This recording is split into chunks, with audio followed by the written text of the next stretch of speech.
Welcome to another deep dive. Today we're going to be looking at something pretty fundamental to animal life, and that's movement. And really focusing in on the intricacies of human locomotion. Right, so how do we get around? What makes it possible? We're going to be zooming in from the cellular level. Oh, wow. All the way up to the complex interplay of our muscles and bones. So this is like biomechanics 101, but hopefully a lot more exciting than sitting in a lecture hall, right? Exactly. So we want to highlight those aha moments, those things that make you actually want to learn about how the human body works. Well, I'm ready for some aha moments. How about you? You ready to get us moving? Absolutely. But before we jump into the mechanics, maybe we should define some terms. Yeah, that's a good point. What even is movement, and how is that different from locomotion? Right, because it's an important distinction. All locomotion is movement, but not all movement is locomotion. For example, think about a plant. Like a plant bending towards the sunlight. That's movement. But the plant isn't actually going anywhere. Right, so it's changing, but it's staying put. Exactly. So maybe locomotion is like movement with a purpose, a change in location. Got it. Okay, so we've got plants moving towards the sun, we've got animals running and jumping and swimming. What about us? What kind of movement is happening inside our own bodies? Well, even just sitting here, there's a lot going on. Your heart's beating, your lungs are expanding and contracting, your digestive system is doing its thing. All movements, but not locomotion. Wow, yeah, it's kind of freaky when you think about all this stuff happening on autopilot. All right. Okay, so let's focus in on those movements that actually get us from point A to point B. What's the cellular level look like? So we've got three main types of movement in the human body. Amoeboid, ciliary, and muscular. Amoeboid movement, like an amoeba. Exactly. So picture a white blood cell, and it's chasing after a bacterium. And it extends these temporary feet. They're called pseudopodia, and that's amoeboid movement. Huh, so it's like reaching out and pulling itself along. Yeah, and it helps certain cells move within tissues. That's so cool. What about ciliary movement? Anything to do with eyelashes? Not quite. Cilia are actually tiny little hair-like structures, and they're on the surface of some cells. So if you think about the cilia that line your respiratory tract, they're actually sweeping away dust and debris with these wave-like motions. Wow, so it's like a little cleaning crew, keeping our airways clear. Yeah, constantly working. And then we have muscular movement, which is what we usually think of when we talk about moving our bodies. Right, like walking and running, all that jazz. Exactly. And that's really the focus of locomotion. Okay, so muscles. They're pretty important, right? How much of our body weight is actually muscle? It's a lot, around 40 to 50% of an average person's body weight. Wow, that's more than I thought. And there are different types of muscle too, right? Yes, we have skeletal muscles, visceral muscles, and cardiac muscle. And they each have a specific structure and function. So break it down for me. What are skeletal muscles? Those are the ones that are attached to our bones by tendons, and they're responsible for all of our voluntary movements. Okay, so when I flex my bicep, that's skeletal muscle. Exactly. And if you were to look at them under a microscope, they have this striped appearance, which is why they're also called striated muscles. Striated. Okay, what about visceral muscles? So visceral muscles are found in the walls of our internal organs, like your stomach, intestines, blood vessels. So those are working behind the scenes, we don't have to think about them. Exactly. They're involuntary, and they have a smooth appearance, so they're also called smooth muscle. Okay, so we've got skeletal muscle for moving our bodies, visceral muscle for our organs. What about cardiac muscle? Cardiac muscle is a special type of muscle. It's only found in the heart, and it's responsible for that continuous pumping action that keeps blood circulating throughout our body. Wow, so it's working 24/7. It is. It's also striated, but unlike skeletal muscle, it's involuntary. Thankfully, we don't have to think about keeping our hearts beating. Yeah, that would be a lot to keep track of. It's amazing how specialized each type of muscle is. But let's zoom in even further. What's happening inside a single muscle fiber? So if you imagine a muscle like a cable, each muscle fiber is like one of the smaller bundles of fibers within that cable. Okay, I can picture that. And those fibers are packed with structures that make contraction possible. You have the sarcolemma, which is the outer membrane of the muscle fiber, and the sarcoplasm, which is the jelly-like substance inside.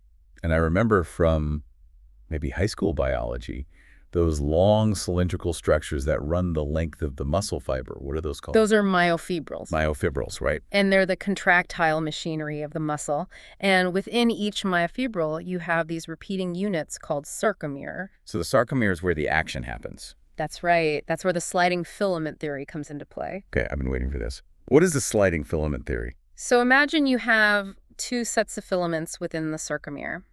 Actin, which are the thin filaments, and myosin, which are the thick filaments. Okay. And when a muscle gets the signal to contract, it's like a microscopic dance begins between these filaments. A dance, huh? I like it. Yeah. What kicks off this dance party? A nerve impulse. Okay. And that nerve impulse triggers the release of calcium ions within the muscle fiber. So calcium's the DJ, getting the party started. You could say that. So what happens next? The calcium binds to a protein on the actin filaments, Right. and this uncovers binding sites for myosin. So now the myosin can join the party. Exactly. Myosin can now grab onto actin, forming what we call cross bridges. Okay, so they're linked up. And then myosin uses energy from ATP to pull the actin filaments toward the center of the sarcomere. And that's what causes the muscle to contract. Exactly. The sarcomere shortens, and that's how we generate force. That's so cool. But how does it relax again? When the nerve impulse stops, calcium gets pumped back into storage. So myosin detaches from actin, the cross bridges break, and the muscle fiber relaxes. It's like the dance is over. Everyone goes home. You got it. That's incredible. All of that happening at the microscopic level every time we move a muscle. It is pretty amazing when you think about it that way. Yeah, I'm definitely having some aha moments over here. Well, good. That's what we're going for. So we've talked about muscles, but they don't work in isolation, do they? What about bones? Right. Bones are essential too. They provide the framework and the support that allows our muscles to actually generate movement. Okay, so like muscles are the engine, but bones are the chassis. Exactly. So let's talk bones. What are the key players in this skeletal framework? Well, first we have, of course, bones, and those bones are organized into two main divisions: the axial skeleton and the appendicular skeleton. Okay, break it down for me. What's the axial skeleton? So the axial skeleton is the central axis of the body. It runs from your skull all the way down to your tailbone. It includes the skull, the vertebral column, the ribs, and the sternum. So it's like the core. The core, exactly. And then the appendicular skeleton is like everything else. Yeah, so that's all the bones of your limbs and the girdles that attach them to the axial skeleton. So your arms, legs, shoulders, hips. Okay, got it. So how many bones are we talking total? In an adult human skeleton, there are 206 bones. 206. That's a lot of bones. It is a lot, and each one has a unique shape and a specific function. Right, but they're not all just rigidly connected. We've got joints, which allow for movement. You're right. Joints are where two or more bones meet, and they give our skeletons that flexibility that we need to move. And some joints are more flexible than others, right? Like my shoulder's a lot more flexible than my knee. Yeah, and that's because joints are classified based on their structure and how much movement they allow. So what are the different types? There are fibrous joints, cartilaginous joints, and synovial joints. Okay, let's start with fibrous joints. What are those like? Fibrous joints are basically immovable. Immovable. Yeah, they're found in places where you really need stability, like the sutures in your skull. Those hold the cranial bones nice and tight. Okay, that makes sense. What about cartilaginous joints? Cartilaginous joints allow for a little bit of movement, but not a lot. They're found between the vertebrae in your spine. So those are what give us some spinal flexibility. Gotcha. And last but not least, synovial joints. Yeah, These are the ones that give us the most movement, right? that's right. Synovial joints are the most common type in the body. They're characterized by a fluid-filled cavity between the bones. So it's like they have their own little lubrication system. Exactly. That helps to reduce friction and allow for smooth movement. Clever. What are some examples of synovial joints? Well, there are ball and socket joints like your shoulder and your hip. Those allow for a wide range of motion in multiple directions. Okay. And then you have hinge joints like your elbow and your knee. Those allow for movement in just one plane, kind of like a door hinge. Right, right. And then we have pivot joints, gliding joints, saddle joints, each with their own unique structure and range of motion. Wow, it's amazing how many different types of joints there are. It is, and it's all this working together that gives us such a vast repertoire of movements, from just walking to a complex dance routine. Like a symphony of motion. Exactly. And what's even more remarkable is that this whole system is constantly adapting and changing based on how much we move and what we ask it to do. So the more we move, the better our bodies get at moving. To a certain extent, yes. Regular exercise strengthens our muscles and our bones. It improves our flexibility and enhances our coordination and our balance. So use it or lose it. Basically, moving is an investment in our long-term health and well-being. Well said. We've covered a lot today, but We're not done yet, are we? Not quite. We still need to talk about the nervous system and how it all fits into this picture. Right, because the nervous system is kind of the control center for all of this movement, right? Exactly. It's the maestro of movement. Stay tuned. We'll be right back after a short break. Okay, so before the break, we were talking about the symphony of motion and how our muscles and bones work together to get us moving. And I think it's time to bring in the conductor of this symphony, the nervous system. Right, because all of these coordinated movements aren't just happening by chance. There's got to be something calling the shots. Exactly. The nervous system is responsible for coordinating and controlling every single movement, from a tiny twitch to a giant leap. So it's sending signals from the brain to the muscles, telling them when to contract, when to relax. That's right. It's a super complex communication network. And it's not just a one-way street. We also have sensory receptors all over our body, and they're constantly sending information back to the brain, like about our position, our balance, what's going on in the environment. So the brain is getting feedback and then adjusting the signals it sends to the muscles. Exactly. It's like a constant loop of information and response. So our muscles might be the engine, but the nervous system is the driver. I like that analogy. And that driver is what allows us to adapt to all sorts of different situations. Right, like walking on a slippery surface or catching a ball that's coming at you fast. Exactly. And that's all thanks to the nervous system. It's pretty mind-blowing when you think about it. All of this happening without us even having to think about it consciously. It really is.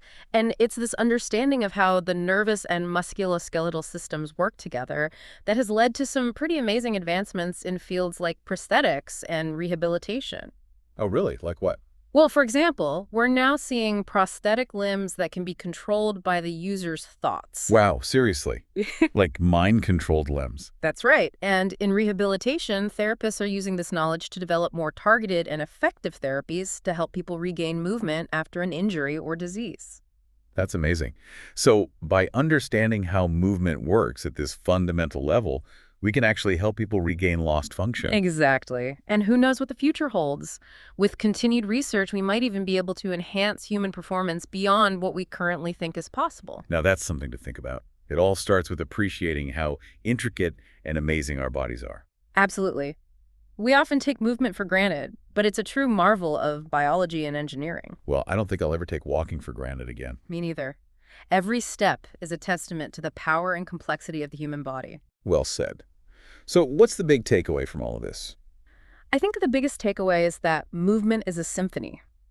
And it's a symphony that involves not just muscles and bones, but also the nervous system and so much more. And like any good symphony, it takes a lot of coordination and practice to make it all come together. Absolutely. But when it does, the results are truly breathtaking. Well, I think we've done a pretty good job of breaking down this symphony of motion. I agree. We've gone from the cellular level to the whole body experience, and I hope our listeners have learned a thing or two along the way. I know I have. So to wrap things up, I think the best thing we can do is encourage everyone listening to get out there and move. Absolutely. Explore your body's capabilities, and never stop being amazed by the miracle of movement. Couldn't have said it better myself. Thanks for joining us on this deep dive. It's been my pleasure. So we've talked about muscles, we've talked about bones, but we haven't really talked about how it all comes together. Like, how do our brains fit into all of this? Yeah, the nervous system is really the key to understanding movement. It's kind of like the control center, right? Exactly. It's responsible for coordinating and controlling every single action we make, whether it's something small like a twitch or something big like a jump shot. So how does that work? I mean, how does the brain communicate with the muscles? It all comes down to nerves. They're like tiny wires that carry electrical signals from the brain to the muscles. So the brain sends a signal, the signal travels down the nerve, and that tells the muscle to contract. That's the basic idea, but it's actually much more complex than that. How so? Well, for one thing, it's not just a one-way street. The brain is also receiving information from the muscles and other parts of the body. So it's a two-way communication system. Exactly. And that's what allows us to move so smoothly and effortlessly. Our brain is constantly getting feedback and making adjustments to our movements. So it's like a feedback loop. Exactly. And that feedback loop is what allows us to adapt to different situations, like walking on a slippery surface or catching a ball. That makes sense. So our muscles are the engine, but our nervous system is the driver. I like that analogy. And that driver is what allows us to move with such precision and grace. It's really amazing when you think about all the things that have to happen just to take a single step. It is. And it's even more amazing when you consider all the things we can do with our bodies. From running a marathon to playing the piano. It makes you appreciate just how incredible the human body is. Absolutely. And it's this appreciation that has led to so many breakthroughs in fields like prosthetics and rehabilitation. Oh, right, because if we understand how movement works, we can start to fix it when it breaks down. Exactly. For example, scientists are developing prosthetic limbs that can be controlled by the user's thoughts. Wow, so like mind-controlled limbs. It sounds like science fiction, but it's becoming a reality. And in rehabilitation, we're using our knowledge of the nervous system to develop therapies that can help people regain movement after an injury or stroke. That's incredible. It's like we're learning to hack the nervous system to restore movement. In a way, yes. And who knows what the future holds? As we continue to learn more about movement, we may be able to unlock even greater potential in the human body. That's an exciting thought. So to wrap things up, what's the one thing you want our listeners to take away from this deep dive? I think the biggest takeaway is that movement is a miracle. It's a complex and beautiful process that involves so many different parts of the body working together in perfect harmony. And that we should never take it for granted. Absolutely. Every step we take, every jump we make is a testament to the incredible power of the human body. Well said. Thanks for joining us on this deep dive into the world of movement. It's been my pleasure.